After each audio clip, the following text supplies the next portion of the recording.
Divorce Dad Diaries Day 270, and it is my last day of my stay in Whangārei. So we're heading over to Maya Park, where you can actually scale that teeny tiny tower you see at the top of the hill there. Apparently, anyway, we're not doing that today. We've done a lot of walking recently, but as per this map, you can actually walk from the main park. You can see where it's all rubbed off because people have been touching the map, all the way into town.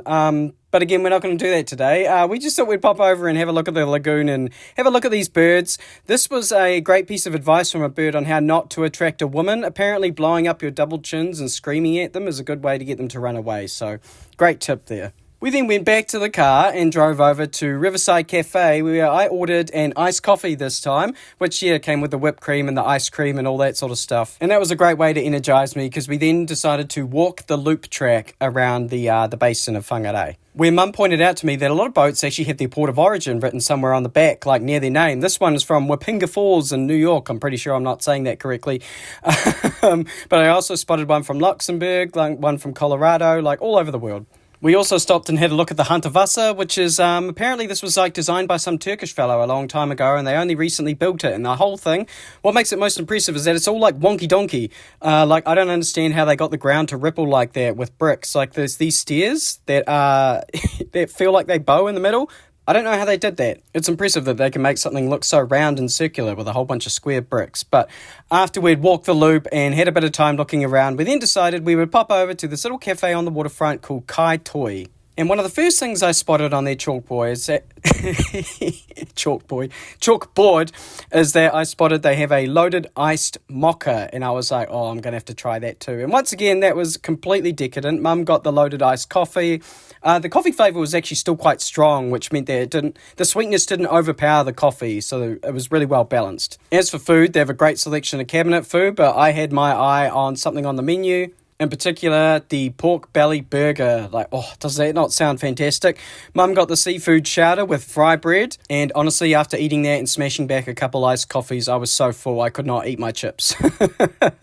But from there, we walked back to the car, and naturally, I made sure to stop and watch this clock. I love this thing. This big mechanical piece that uses balls to tell the time. At this time of filming, it had just changed from 1:29 in the afternoon. Look at that. We then had to drive through the mall. Apparently this is what the mall is. And I spotted Bokibu gelato, and you know what? We had to get some of that too.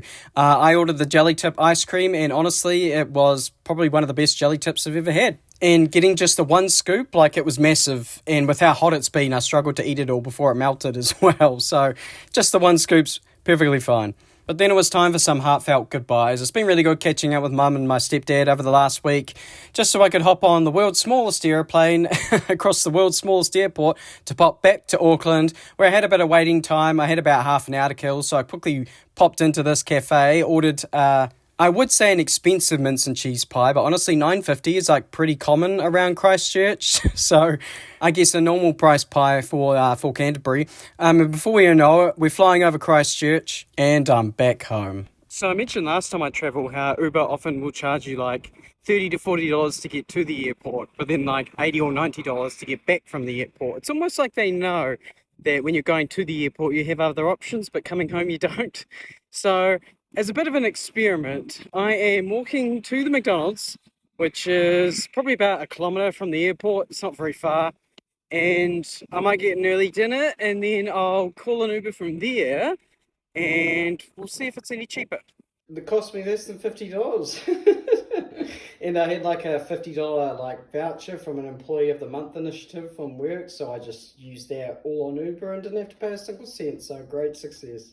But it's back to a kids' week next week, so I have a few things I need to sort out. I have washing that I haven't been able to do. I haven't actually finished cleaning this house. I didn't get enough time to do it before I went away. Plus, I need to do groceries as well. So I'm going to go smash all that out, and I will catch you back here in Christchurch on the flip side.